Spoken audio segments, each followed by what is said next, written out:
I never thought my own mother would throw scalding hot coffee in my face, but that's exactly what happened at my sister Amanda's engagement party. One minute we were all gathered in my parents' living room, the next I was screaming in agony as the burning liquid seared my skin. My crime? Refusing to cancel my own wedding and hand over $40,000 to fund my sister's extravagant ceremony. Through my tears and pain, I saw my fiancé Jack rush into the room, his face a mask of horror and fury. No one expected what he said next, revealing a truth that made my mother collapse to the floor in shock and changed my family forever. I'm Lorraine, 29 years old, and born into what appeared to be a typical middle-class family in Portland, Oregon. From my earliest memories, there was always an unspoken rule in our household. Amanda came first. 3 years younger than me, Amanda was the baby of the family, the princess, the one whose tears brought immediate attention while mine were met with admonishments to be the bigger person and set a good example. My childhood consisted of being the responsible one. While Amanda got new clothes and the latest toys, I got lectures about saving money and hand-me-downs. When Amanda brought home average grades, she was praised effusively. When I brought home straight, as it was simply expected, my achievements in debate club and on the honor roll were acknowledged with distracted nods, while Amanda's participation in the school play warranted a celebration dinner and photographs plastered all over the house. I learned early that the only person I could truly rely on was myself. So when I turned 18 and graduated high school, I made a decision that shocked my family. I declined their offer to live at home during college and moved into a tiny studio apartment across town. I still remember my mother's words, "Always so selfish, thinking only of yourself. Who's going to help with Amanda's college applications if you leave?" Those words followed me as I worked 2, sometimes 3 jobs while attending community college. I served coffee in the mornings, waited tables at night, and spent weekends doing data entry for a local insurance office. Every penny I earned went toward tuition or rent. I survived on ramen noodles and discount produce, determined to build a future independent of my family's dysfunction. After 2 years at community college, I transferred to the state university to complete my degree in finance. By then, I'd developed a knack for managing money both out of necessity and genuine interest. I graduated with honors and minimal student loans, a fact I was immensely proud of, even though no one from my family attended my graduation. Amanda had a dance recital that day, and in the hierarchy of our family that took precedence. My first job after college was as an assistant at a financial advisory firm. I worked harder than anyone else, arriving early, staying late, taking on projects no one else wanted. Within 3 years, I'd earned my certifications and was promoted to junior advisor. 2 years after that, I was recruited by Thomson Financial Group, one of the most prestigious firms in the country. It was at Thomson that I met Jack. Not as the heir to the company, but as a fellow advisor. Jack never flaunted his family connection, preferring to be judged on his own merits just as I did. We were assigned to collaborate on a project, and over cups of terrible break-room coffee, we discovered a shared passion, not just for finance, but for helping people create security in their lives. Jack was unlike any man I'd ever dated. He listened intently when I spoke, remembered small details, and never made me feel less than. When I finally told him about my family dynamics, he didn't dismiss my pain or tell me to just get over it. Instead, he held my hand and said, "They missed out on knowing how extraordinary you are." We dated for 2 years before he proposed on a simple hike to our favorite viewpoint. No flashy restaurant, no audience, just the 2 of us, and a vintage ring that had belonged to his grandmother. I said yes immediately, and we began planning a wedding that reflected our values, meaningful, rather than showy with the money we'd saved together. We set a date for 3 months away, a spring wedding at a renovated farmhouse with only our closest friends and carefully chosen family members. I hadn't spoken to my parents or Amanda more than a handful of times in the past few years, usually brief, tense phone calls on major holidays.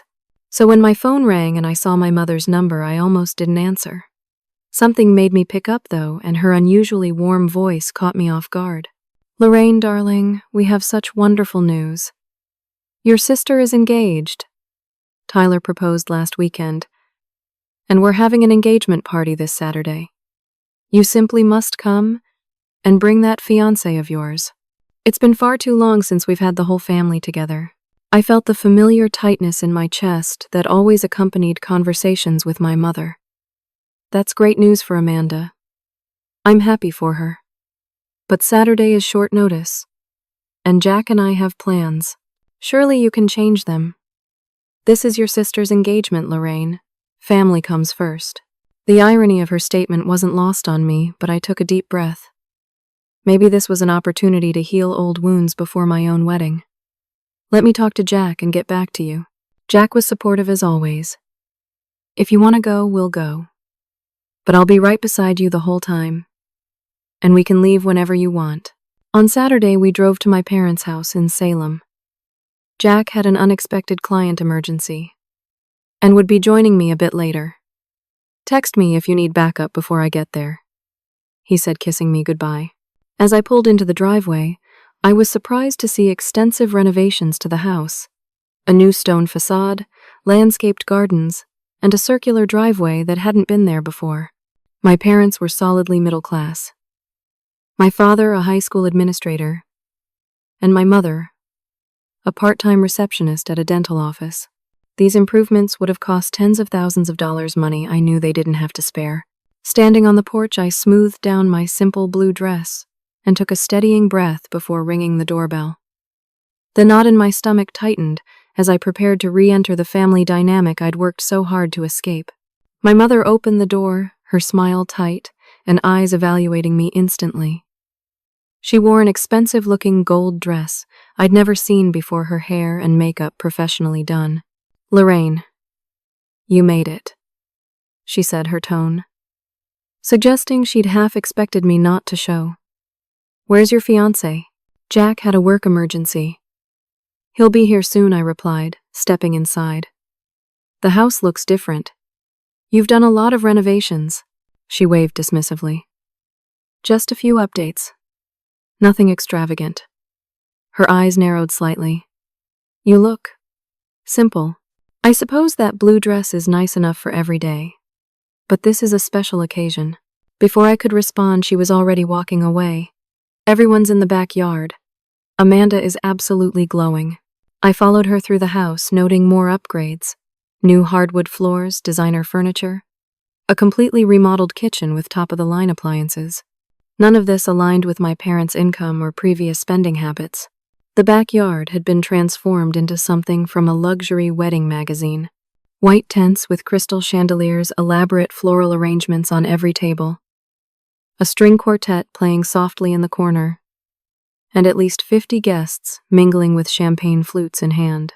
In the center of it all was Amanda, her blonde hair styled in perfect waves, wearing a white designer dress that probably cost more than my monthly rent. She was surrounded by admirers laughing and showing off a diamond ring that caught the sunlight with every gesture. I made my way through the crowd, accepting lukewarm greetings from relatives who seemed unsure how to interact with me after my years of limited contact. Finally, reaching Amanda, I put on my most genuine smile. Congratulations, Amanda. I'm really happy for you. She turned, her expression shifting from animated joy to something more complex. Lorraine, you actually came. She air-kissed near my cheeks. Where's your fiancé? I was so looking forward to meeting him. He'll be here a bit later, I explained, then gestured to the man beside her. You must be Tyler. It's nice to meet you.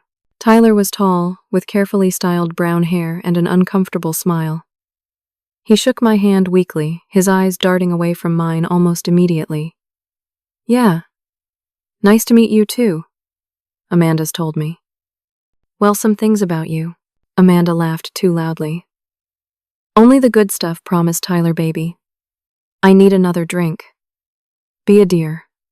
As soon as he walked away, her smile dimmed. So, financial advisor? Huh?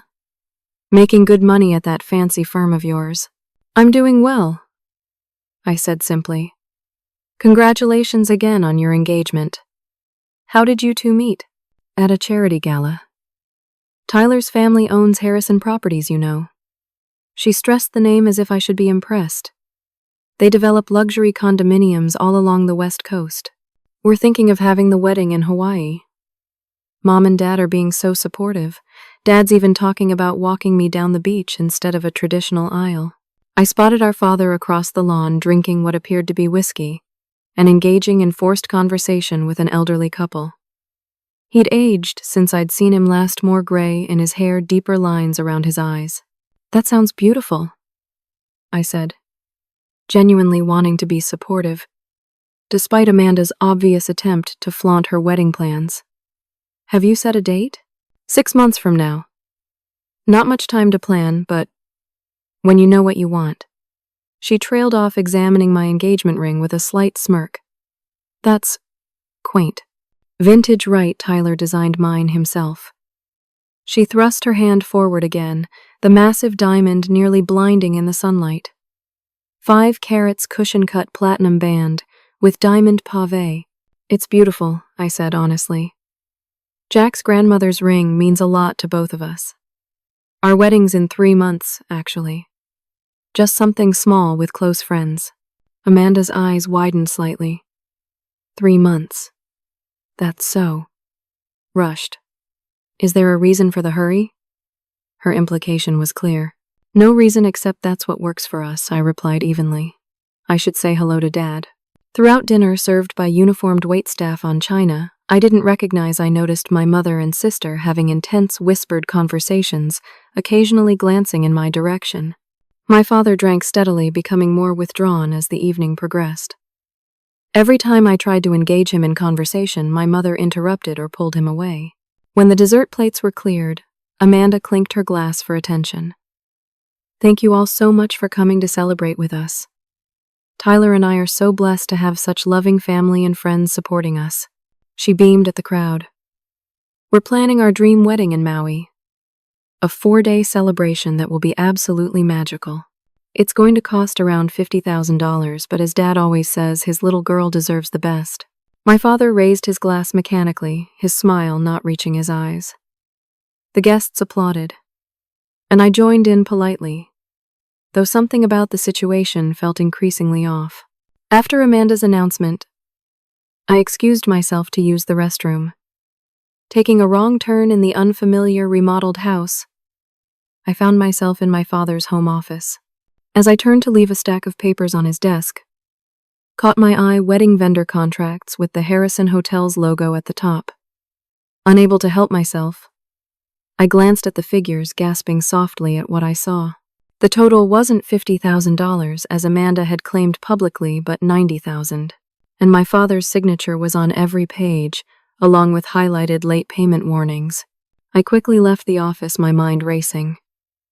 There was no way my parents could afford this, even with their apparent home equity loan for the renovations.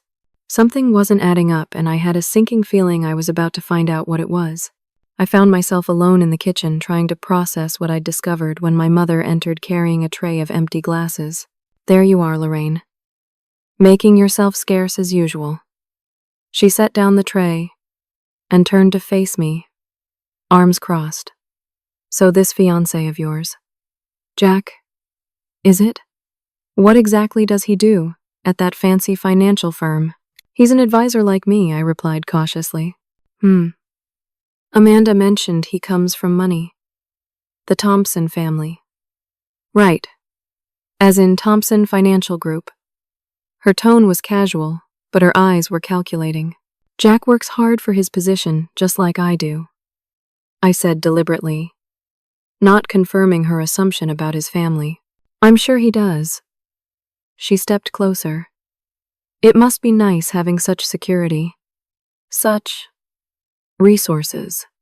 She emphasized the last word meaningfully. Your sister's wedding is going to be spectacular, don't you think? I recognized the approach, having seen it countless times growing up. It sounds very elaborate. Yes, well, Amanda deserves the best. She and Tyler are starting a wonderful life together. She paused, then added, though weddings these days are so expensive. Your father and I are doing what we can, of course. We've always given everything for our children. The irony was too much. Mom, is there something specific you want to ask me? Always so direct. She sighed dramatically. I just thought, since you're doing so well now with your career and your advantageous engagement, you might want to contribute to your sister's happiness. A generous wedding gift, perhaps. Something substantial. We'll certainly give them a nice gift, I said neutrally. My father entered the kitchen, then looking tired and slightly unsteady. Louise, the Hendersons are asking about that dessert recipe. My mother's expression tightened. Thomas, tell your daughter about Amanda's wedding plans. About how special it's going to be.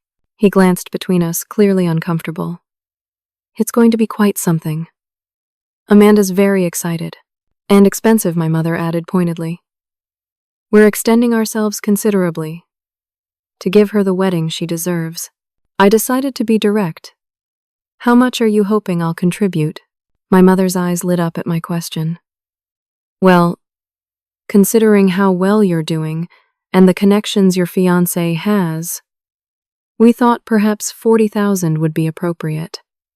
A gesture of family support. I stared at her, stunned by the audacity. $40,000, Mom, that's more than my entire wedding budget. Which is exactly my point, she pressed. You've chosen a simple wedding, which is fine if that's what you want. But Amanda has always dreamed of something more special. Surely you can see how important this is to her. My father looked pained. Louise, maybe we shouldn't. Hush, Thomas. Lorraine needs to understand family responsibility. She turned back to me. Your sister has always been there for this family. While you've been off building your separate life, it's time you gave back. Before I could respond, Amanda walked in with Tyler. Her arm linked possessively through his. What are we talking about? Just catching up. I said, not wanting to escalate the situation in front of Tyler. Actually, my mother countered, we were discussing your wedding. I was just telling Lorraine how wonderful it would be if she could contribute $40,000 to help make your dreams come true. Amanda's eyes widened with feigned surprise. Oh, Mom. You shouldn't have said anything. I'm sure Lorraine has her own expenses. But the eagerness in her expression betrayed her. Tyler shifted uncomfortably. Mr. and Mrs. Evans, I've been meaning to talk to you about the budget. With my current situation. What situation? Amanda cut him off sharply. Tyler looked at the floor. I was going to tell you tonight. I've been laid off. The company is downsizing. It's just temporary, but Amanda's face flushed. What? When did this happen? Last week, he mumbled. That's why we've been staying with your parents. My lease was up, and I thought it made sense to save money until I find something new. Amanda looked stricken, then quickly composed herself. It's fine. Daddy will help us until you're back on your feet.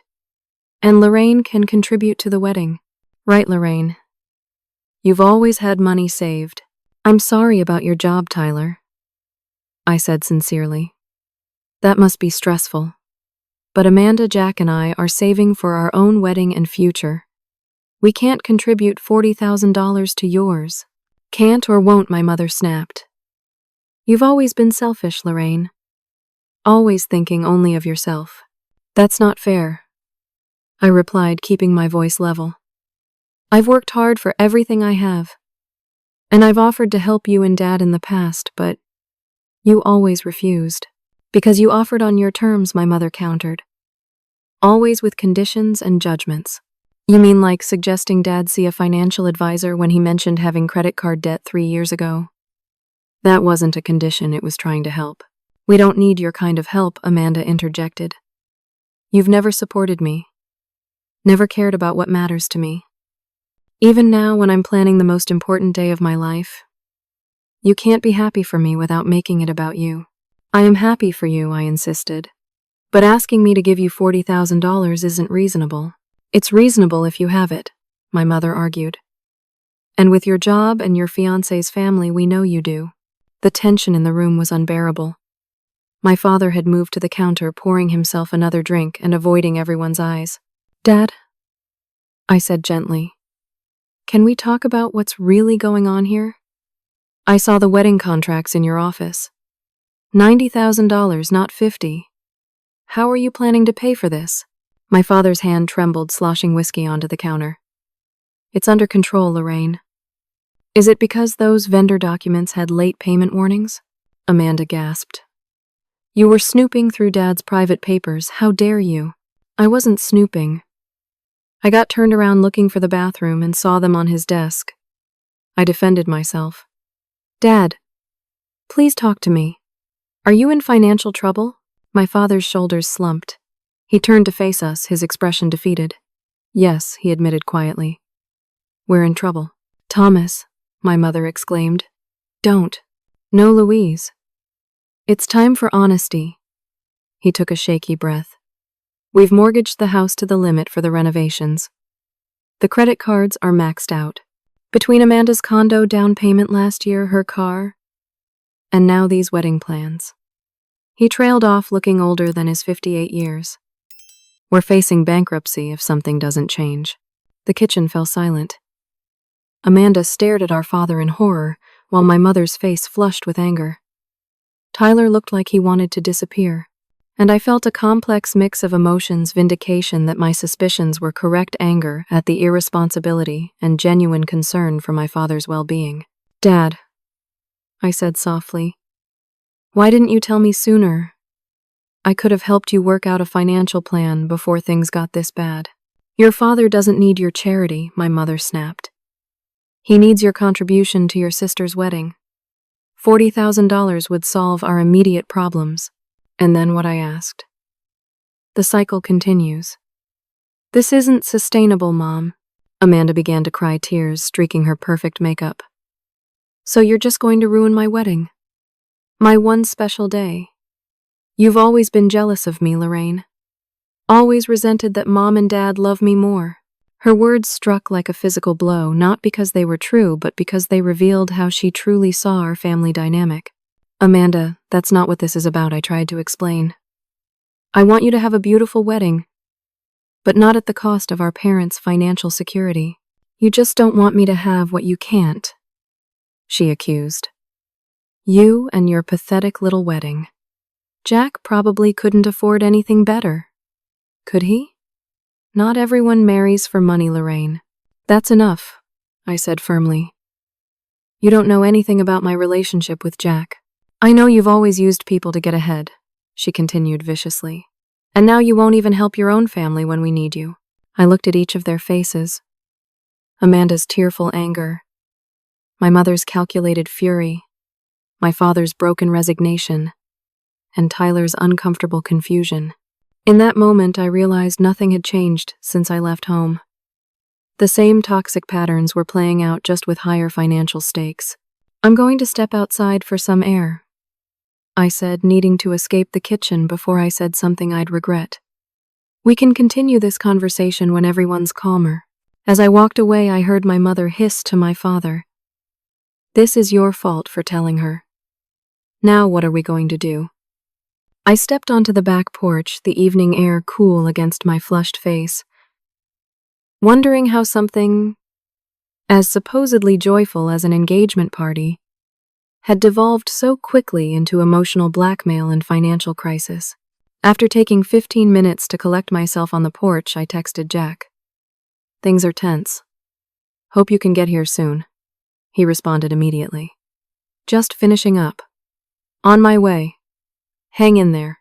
I returned to the party where guests were gathering in the living room for what appeared to be formal speeches. Crystal champagne flutes were being distributed, and Amanda and Tyler stood at the center of the room, her smile bright, but brittle after our kitchen confrontation. I found a spot at the back of the room, hoping to blend into the background. My father clinked his glass for attention, his voice slightly slurred, as he welcomed everyone and thanked them for coming. He then passed the floor to my mother, who stepped forward with practiced grace. We are so blessed to celebrate Amanda and Tyler's love today. She began smiling warmly at the couple.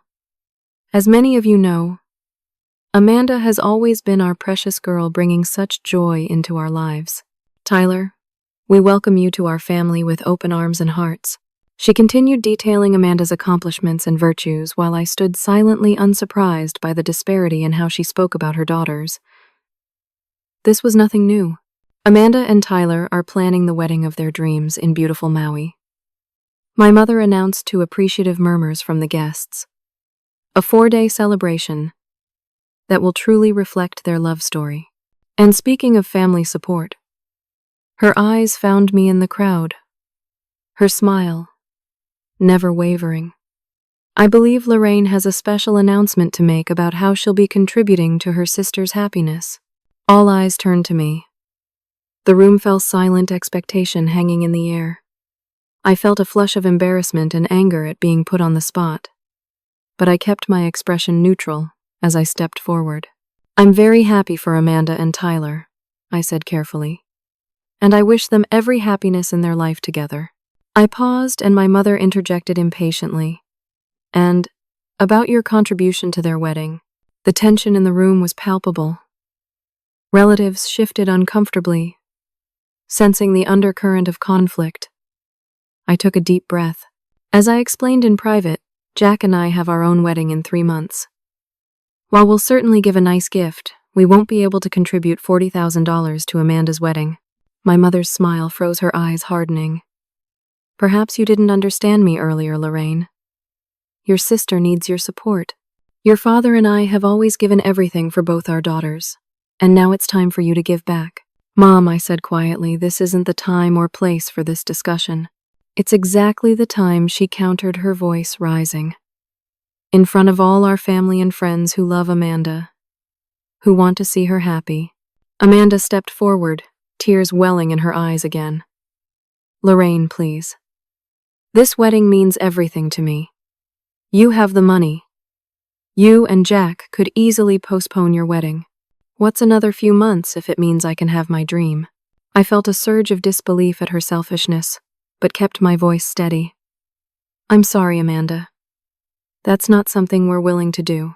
My mother's face contorted with rage. After everything we've done for you. You, ungrateful, selfish girl. You left this family, abandoned us, when Amanda needed a role model, and now you won't even help make her special day possible.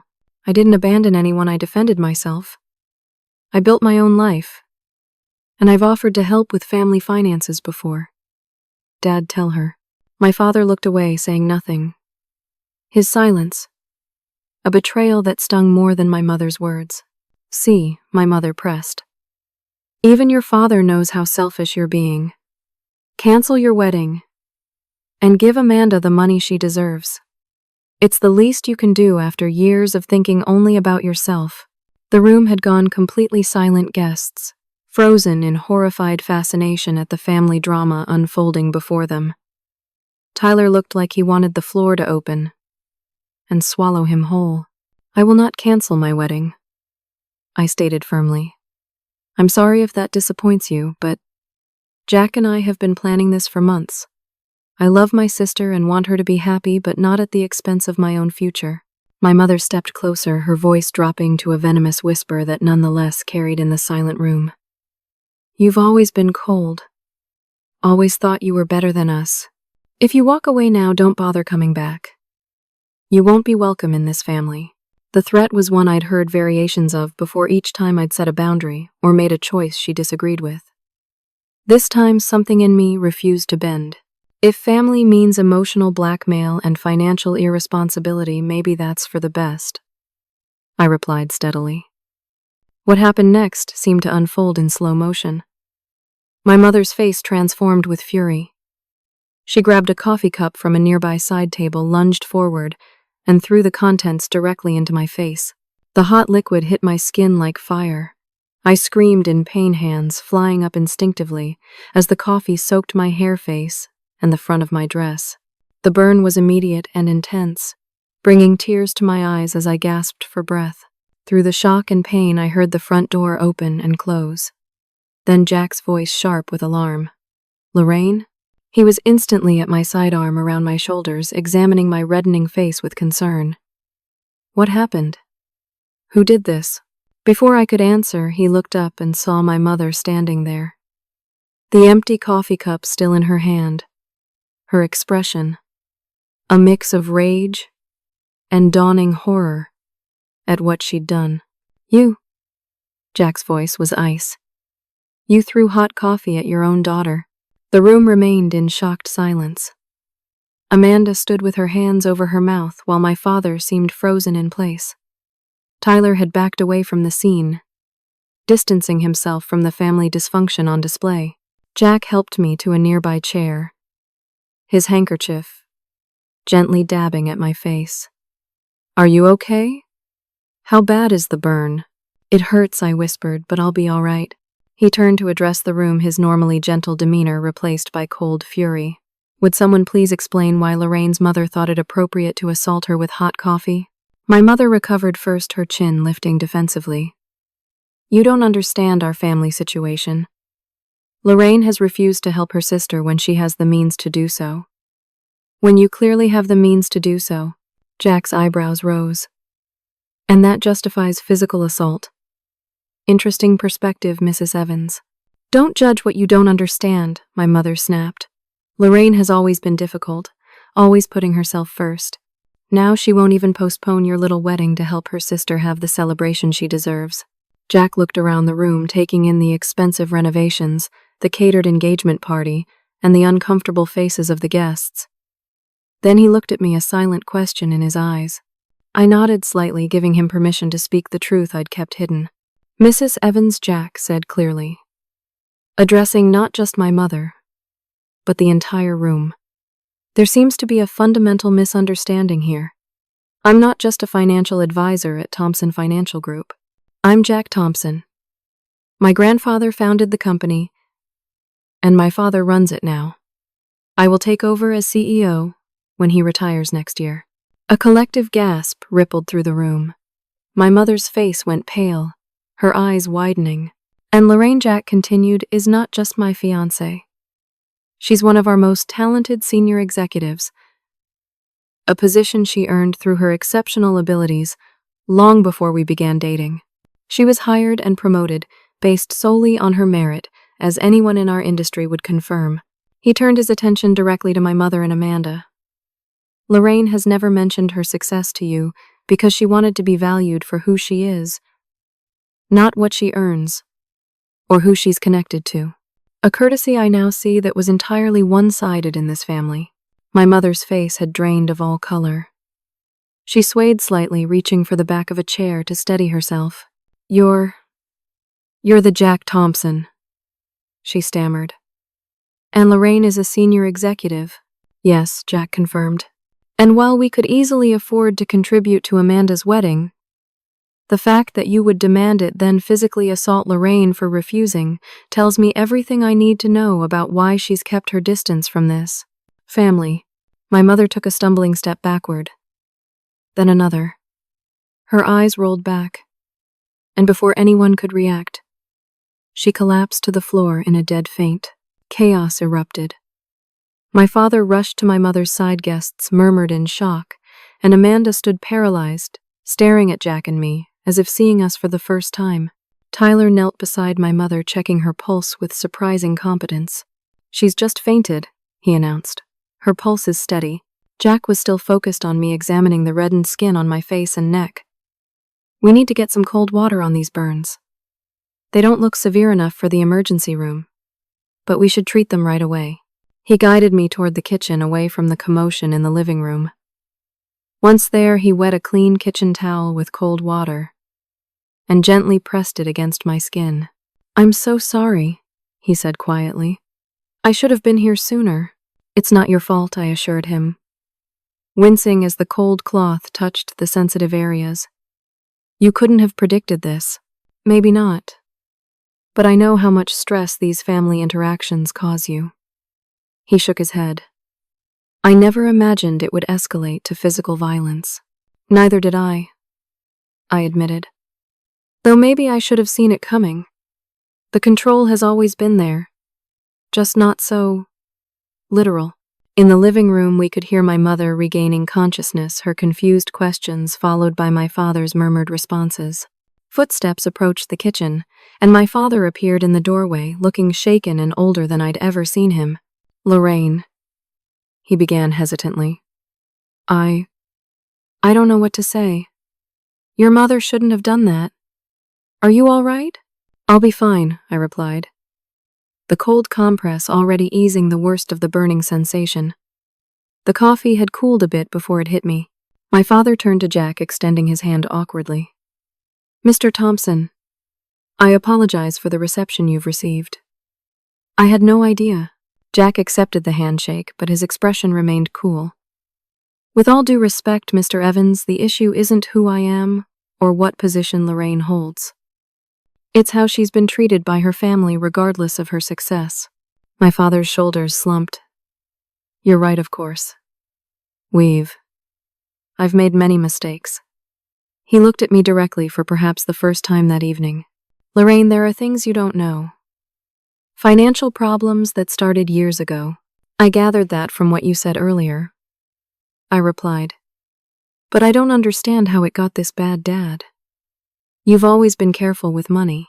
He sighed heavily. "Not careful enough, and not strong enough to stand up to your mother and sister's demands." He glanced toward the living room, then lowered his voice. "After you left for college, things changed." Amanda struggled.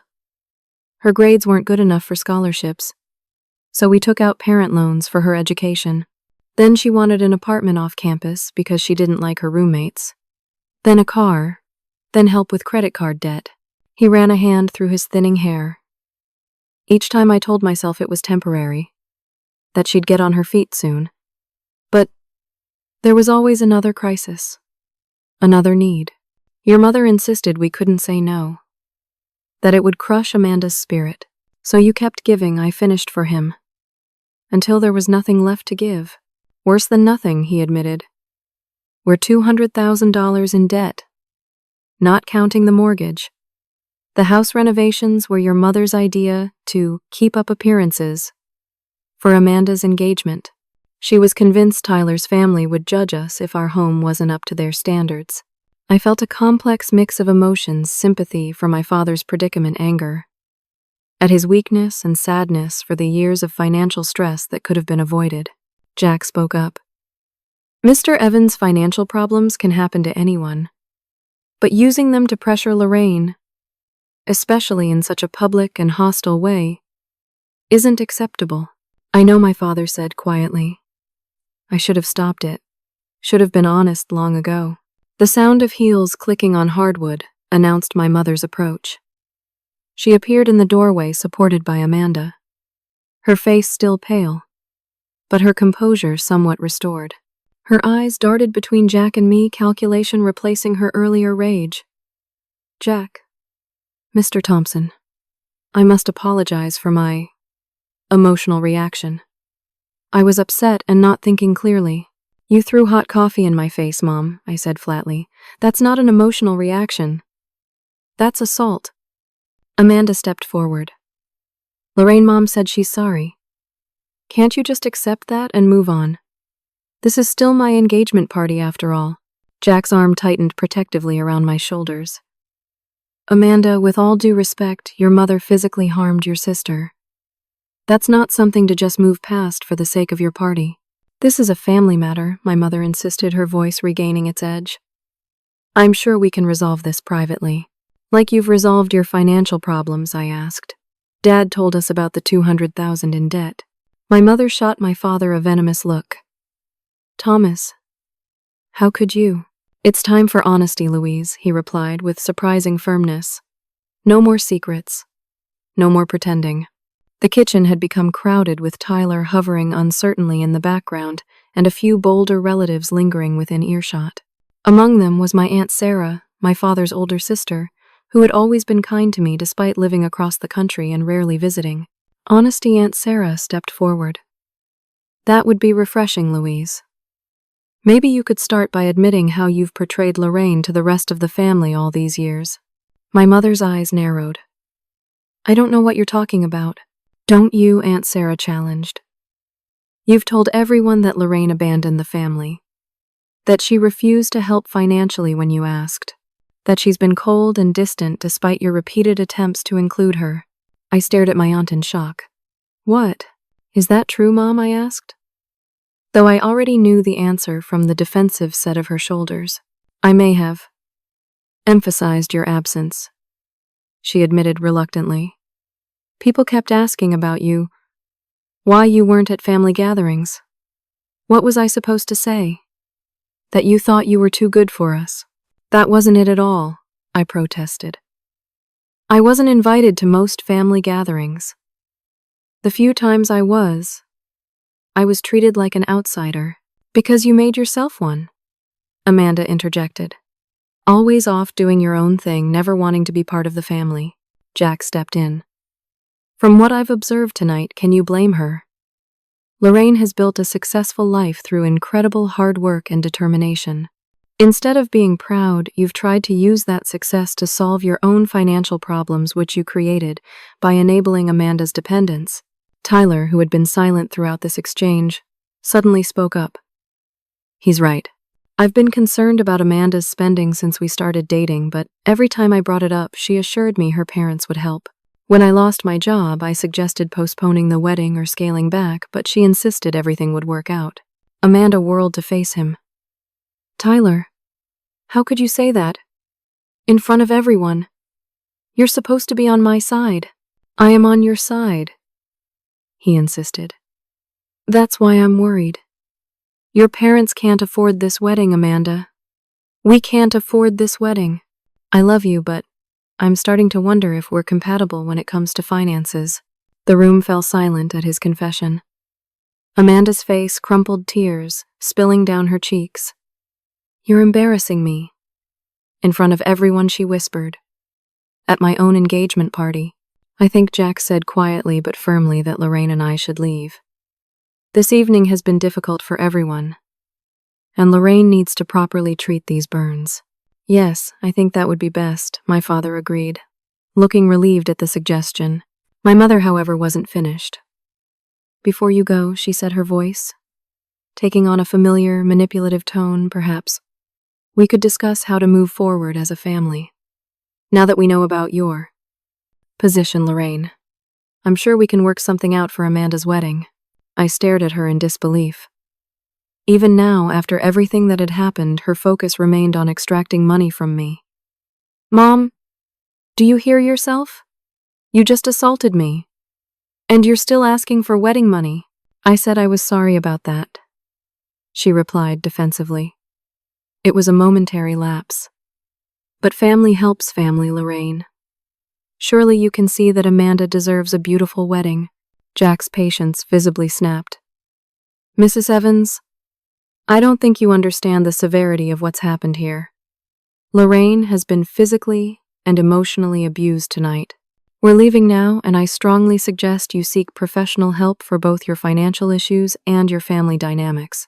My mother bristled. How dare you suggest such a thing? There's nothing wrong with our family, except Lorraine's selfishness. Louise, stop, my father said firmly. Jack is right. We need help, financial and otherwise. He turned to me. Lorraine, I am truly sorry for tonight, for not protecting you, and for years of favoring Amanda. I don't expect forgiveness, but I want you to know I recognize my failures. His sincerity brought unexpected tears to my eyes. Thank you, Dad. That means a lot. Jack and I gathered our things, the party effectively over, as guests began making awkward departures. As we headed for the door, Amanda rushed after us, her expression a complex mix of anger, confusion, and fear. So that's it? You're just leaving? What about my wedding, Lorraine? What am I supposed to do now? I paused, feeling a moment of genuine sympathy beneath my anger and hurt. Amanda, I think you need to have an honest conversation with Tyler about what kind of wedding you can actually afford, and maybe take some time to think about why you need such an expensive celebration to feel valued. Easy for you to say, she sniffed. You've got everything figured out, don't you? Perfect job, perfect fiancé, perfect life. My life isn't perfect, Amanda. I've worked incredibly hard for what I have, And I've done it largely without family support. You could do the same if you tried. I shouldn't have to try, she exclaimed, her voice breaking. I'm the baby of the family. Everyone's always taken care of me. And look where that's led. I replied gently. Dad facing bankruptcy. Mom throwing coffee at people. And you dependent on others for your happiness. Is that really what you want? She had no answer, just more tears. Tyler stepped forward, placing a tentative hand on her shoulder. Come on, Amanda. Let's go talk somewhere quiet. As they walked away, Amanda leaned into him, her shoulders shaking. Tyler glanced back at me, a mix of gratitude and apology in his eyes. Something in that look gave me hope that perhaps he might be a positive influence in my sister's life after all. Jack and I stepped out into the cool evening air, leaving behind the ruins of an engagement party that had revealed far more about my family than anyone had anticipated. The drive home was quiet, Jack focusing on the road while I held an ice pack he'd improvised against my face. The burns weren't severe, but my skin felt tender and tight. A physical manifestation of the emotional wounds reopened that night. I'm sorry you had to see all that I finally said as we neared our apartment.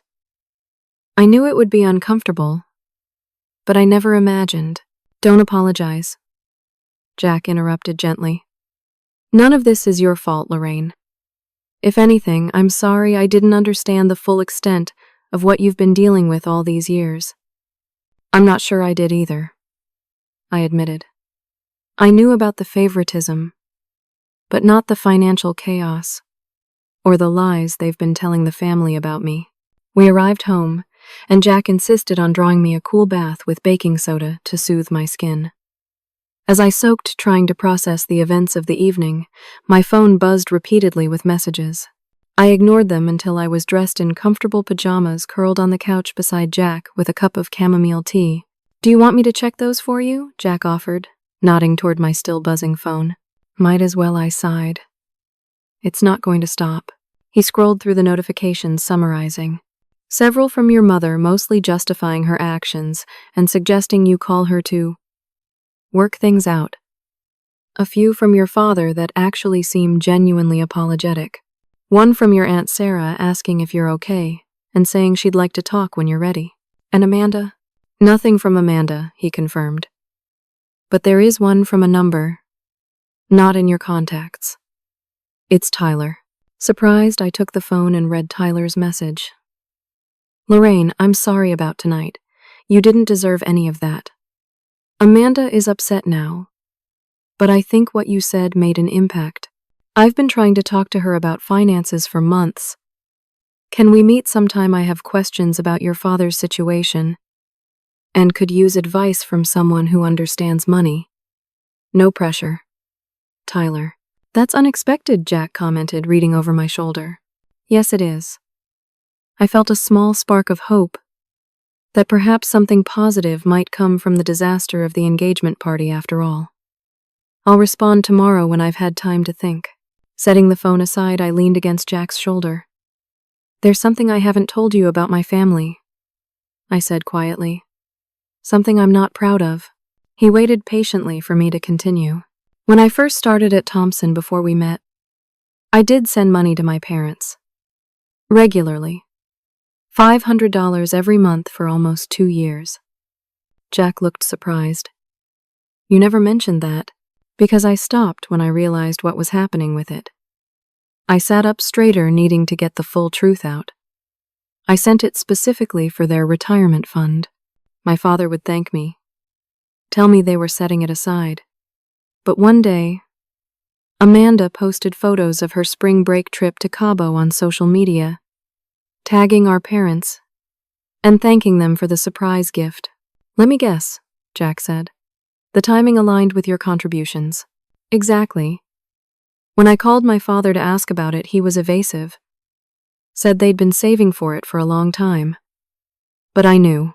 I confronted him directly. And he finally admitted that my mother had been using my contributions for Amanda's expenses instead of their retirement. So you stopped sending money, Jack concluded. I had to. It felt like enabling their patterns. I offered to pay a financial advisor to help them instead. but my mother was furious at the suggestion, said I was trying to control them. I shook my head at the memory. After that, our relationship became even more distant. Jack was quiet for a moment, processing. Lorraine, you did the right thing, both in trying to help and in establishing boundaries when your help was misused. I know that logically. But part of me still wonders if I could have done more, found a different way to support them. That's because you're compassionate, he said, wrapping an arm around me. But their financial problems aren't your responsibility to solve, especially when they're the result of choices they've continued to make. We sat in comfortable silence for a while, the events of the evening slowly settling in my mind. Eventually, Jack spoke again. What do you want to do about this? About your family going forward? It was a question I'd been asking myself since we left the party. I think I need to be honest. Completely honest with them. And with myself. No more hiding my success to avoid their expectations. No more minimizing the dysfunction to protect my own feelings. The next morning, I called Aunt Sarah first. Our conversation was long and revealing. She confirmed what I'd suspected: my mother had been systematically portraying me as the villain in family narratives for years, claiming I'd abandoned them despite their repeated attempts to include me. She'd told relatives I refused to help financially despite their struggles, painting herself as the long-suffering mother of an ungrateful daughter. I never fully believed it, Aunt Sarah assured me. I remembered how they treated you growing up. But Louise is convincing, and distance made it hard to know the truth. After talking with Aunt Sarah, I felt stronger, more resolved. I arranged to meet Tyler at a coffee shop near our apartment the following day. He arrived looking tired but determined, accepting the seat across from me with a grateful smile. "Thank you for meeting me," he began. I wanted to apologize again for what happened at the engagement party. I had no idea things would escalate like that. "It's not your responsibility," I assured him. "Family dynamics are complicated. And you got caught in the middle of ours." He nodded, fidgeting with his coffee cup. "Amanda and I have been talking. A lot. She's still upset, but she's starting to understand that the wedding she's been planning isn't realistic." "That's a start," I said, cautiously. "More than a start, actually." He looked up, meeting my eyes directly. I told her I won't marry her until we've been to financial counseling together. That I need to know we're on the same page about money before we commit. I couldn't hide my surprise. How did she take that? "Not well at first," he admitted with a rueful smile. "There were tears. Accusations that I don't love her enough. But then, something shifted. She admitted she's scared of not having her parents' financial support. That she doesn't know how to manage money because she's never had to." "That's incredibly self-aware," I said, genuinely impressed. "I think your words hit harder than you know," Tyler continued. "About her needing others to feel valued. She's been thinking about that." We talked for over an hour. Tyler shared more about his relationship with Amanda, how he'd been drawn to her vivacity and warmth, but increasingly concerned about her spending habits and dependence on her parents. I learned he was actually quite financially responsible himself, having put himself through college and saved diligently until his recent job loss. "What about your parents?" I asked eventually. "Have you spoken with them since the party?" Tyler sighed. "Your father called me yesterday. He sounds broken, honestly. He asked for my help convincing Amanda to scale back the wedding plans. Said he's going to talk to a bankruptcy attorney next week. And my mother, still in denial from what I can tell. Amanda says she's been making calls to family members trying to secure loans." He hesitated, then added, "She's also been saying things about you and Jack, that you're withholding help out of spite." I wasn't surprised, but it still stung. "And Amanda, does she believe that?" "I don't think so. Not anymore." Tyler looked thoughtful. "The coffee incident was a wake-up call for her, too. She'd never seen your mother lose control like that." After my meeting with Tyler, I felt ready to face my parents. Jack offered to come with me, but I decided this was something I needed to do alone. I arranged to meet my father at a diner halfway between our home's neutral territory for what promised to be a difficult conversation.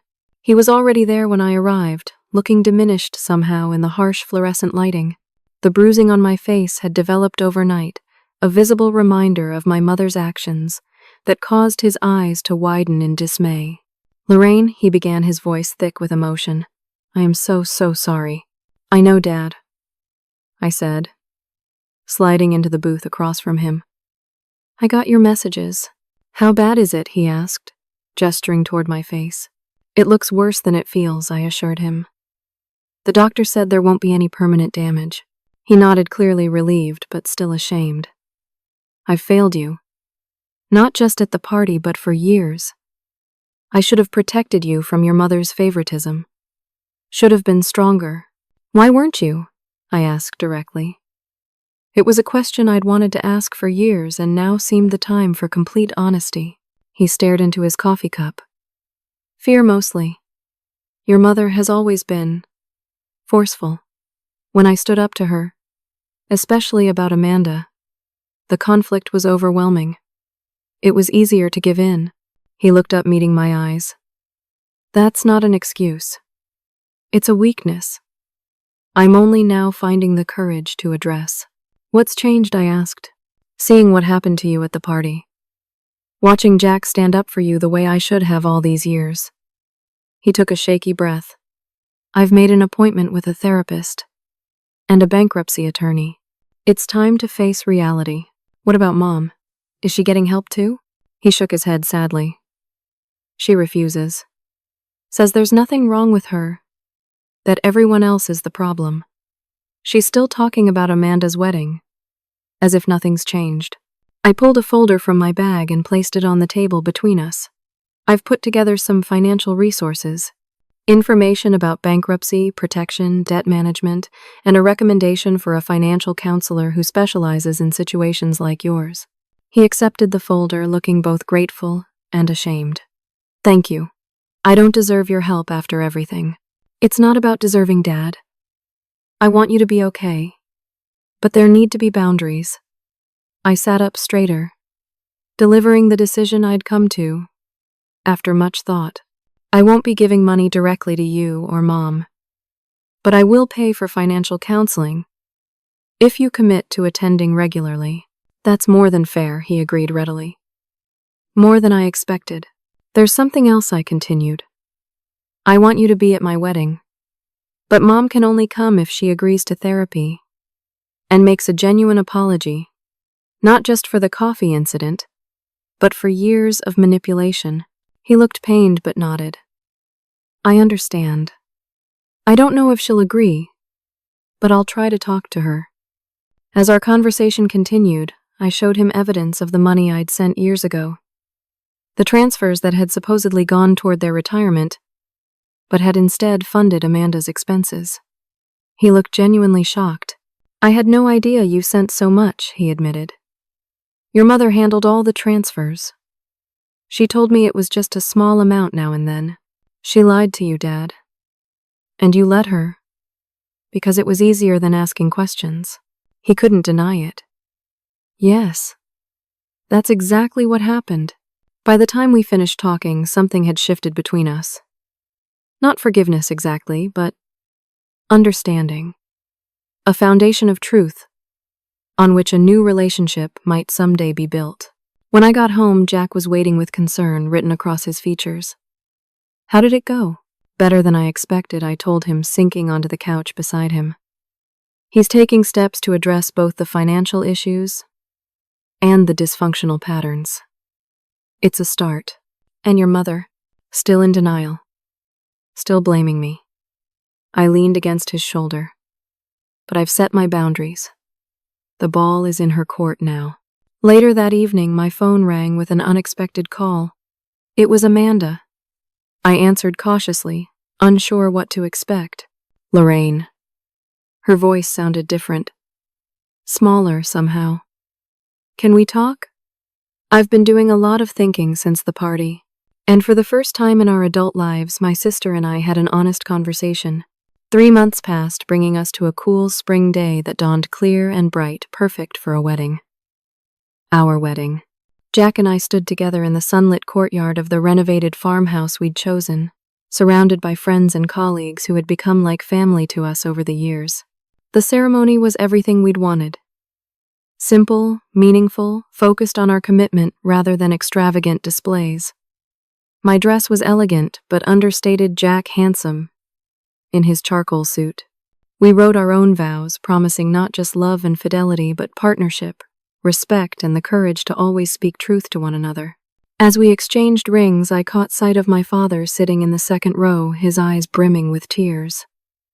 Beside him was Aunt Sarah, who had become a regular presence in my life since the engagement party disaster. Noticeably absent was my mother, who had refused both therapy and meaningful apology, insisting instead that I was the one who needed to make amends. The journey to this day had been one of healing both physically and emotionally. The burns on my face had faded within weeks, leaving no permanent marks. The emotional wounds had taken longer to address, but I'd found unexpected strength in complete honesty. After our heart-to-heart conversation, Amanda had surprised me by committing to therapy both individually and with Tyler. She'd admitted to years of resentment and competition feelings she'd never examined until forced to by the engagement party confrontation. While we weren't close friends, we were building a healthier relationship based on adult respect rather than childhood patterns. "I always thought you had it easier," she'd confessed during one of our coffee meetings. "You seemed so capable, so confident. I felt like I needed to be taken care of, to be valued." "And I always thought you had it easier," I'd replied. "Getting all the attention, all the support, never having to work for anything." We'd both been wrong, trapped in perspectives shaped by our mother's manipulation and our father's passivity. Tyler had found a new job, and he and Amanda had postponed their wedding, opting instead for a longer engagement, while they worked on their relationship and financial compatibility. The destination wedding in Maui had been replaced with plans for a modest ceremony the following year, one they were saving for themselves. My father had fully embraced the path of recovery, attending both financial counseling and therapy sessions. He'd filed for bankruptcy protection, begun selling possessions to address debts, and was looking for a second job to supplement his income. Most importantly, he was standing up to my mother for the first time in their marriage, refusing to enable further financial irresponsibility. The process had taken its toll on their relationship. They were now separated, my father living in a small apartment, while my mother remained in the house, still in denial about the severity of their situation. The house was on the market, though my mother kept forgetting to be out for showings, effectively sabotaging potential sales. Despite the continued challenges, I felt a sense of peace I hadn't experienced in years. The truth, however, painful, had brought clarity and the opportunity for genuine healing. The reception following our ceremony was joyful and relaxed. Jack and I moved among our guests, accepting congratulations and sharing moments of laughter. When it came time for toasts, I was surprised to see my father approach the microphone, his expression nervous but determined. "For those who don't know me, I'm Thomas Lorraine's father," he began, his voice steadier than I expected. "I'm not going to pretend I deserve to be giving this toast. For too much of Lorraine's life, I failed to be the father she needed. I allowed patterns of favoritism and manipulation to damage our relationship, and I will regret that for the rest of my life." A hush fell over the reception as guests sensed the weight of his words. "But Lorraine," he continued, turning to face me directly, "your courage in speaking truth and setting boundaries, while still offering compassion, has taught me what real strength looks like. You have built an extraordinary life through hard work, integrity, and resilience." "Jack," he nodded toward my new husband, "you are a fortunate man to have her as your partner, and I thank you for standing beside her and showing me what it means to truly support someone you love." He raised his glass. "To Lorraine and Jack, may your marriage be built on the honesty and mutual respect that you've already demonstrated, and may you always know your own worth, even when others fail to see it." There wasn't a dry eye in the venue as glasses were raised. I embraced my father, feeling the genuine contrition in his arms, the hope for a new beginning. Later, as Jack and I shared our first dance, he whispered in my ear, "I'm so proud of you. Not many people would have the strength to confront their family's dysfunction the way you did." I had help, I reminded him, smiling up at the man who had stood firmly beside me through the most challenging months of my life. You've always had the strength inside you, he insisted. All I did was remind you of it when you needed it most. As the evening wound down and guests began to depart, I found myself standing with my father and Amanda in a quiet corner of the venue. I have something to tell you both, Amanda said, her expression serious, but with an unfamiliar calmness. I've been offered a job, a real one, with benefits and everything. That's wonderful, I said sincerely. Doing what? Administrative assistant at an accounting firm. It's entry-level, but they offer tuition assistance for employees who want to pursue certifications. She smiled tentatively. Tyler thinks I might have an aptitude for bookkeeping, once I learn the basics of managing money responsibly. I think he might be right. I agreed, genuinely proud of her initiative. The old Amanda would have considered it beneath her, she admitted. But I'm trying to be different. To value myself for what I can achieve, not what others give me. My father placed a hand on her shoulder, his pride evident. It's a big step, Amanda. I'm proud of you for taking it. It's just the beginning, she said. I have a lot to learn. About money. About relationships. About being an adult. She glanced at me. But I have good examples to follow now. The moment was interrupted by Tyler joining us, his arms slipping naturally around Amanda's waist. Sorry to break this up, but they're asking about the bouquet toss. I laughed. I almost forgot. Though I think we all know who's catching it. I winked at Amanda, who blushed but looked pleased. The remaining wedding traditions passed in a blur of joy and celebration. As Jack and I prepared to leave for our honeymoon, I found myself reflecting on the extraordinary journey of the past 3 months. From the shocking confrontation at Amanda's engagement party to the peaceful resolution of my own wedding, I had traveled a path of painful truth-telling and difficult boundary setting that had ultimately led to healing. Not perfect, healing not yet. My mother remained entrenched in her denial and blame. Some family relationships might never be fully repaired. But I had learned perhaps the most valuable lesson of all, that my worth wasn't dependent on my family's recognition, that speaking truth, even when painful, was the only path to authentic relationships, and that sometimes the greatest act of love is establishing firm boundaries. In the months following the wedding, I channeled these lessons into creating a financial literacy program specifically designed for families. Drawing on both my professional expertise and personal experience, I developed workshops that addressed not just budgeting and debt management, but the emotional and relational aspects of money. Jack's firm supported the initiative, offering the program pro bono to community organizations. My father became one of our success stories, using the tools from both financial counseling and therapy to rebuild his life on a foundation of responsibility and truth. He and my mother finalized their divorce. The house was eventually sold to address their debts, and he moved into a modest apartment that reflected his actual means, rather than the facade they'd maintained for years. Amanda and Tyler continued their relationship journey, sometimes stumbling but always committed to honesty and shared values. Their wedding, when it finally happened a year later, was a simple ceremony followed by a reception at a local restaurant paid for with money they'd saved together. My mother attended but remained distant, still unable to accept the new family dynamics.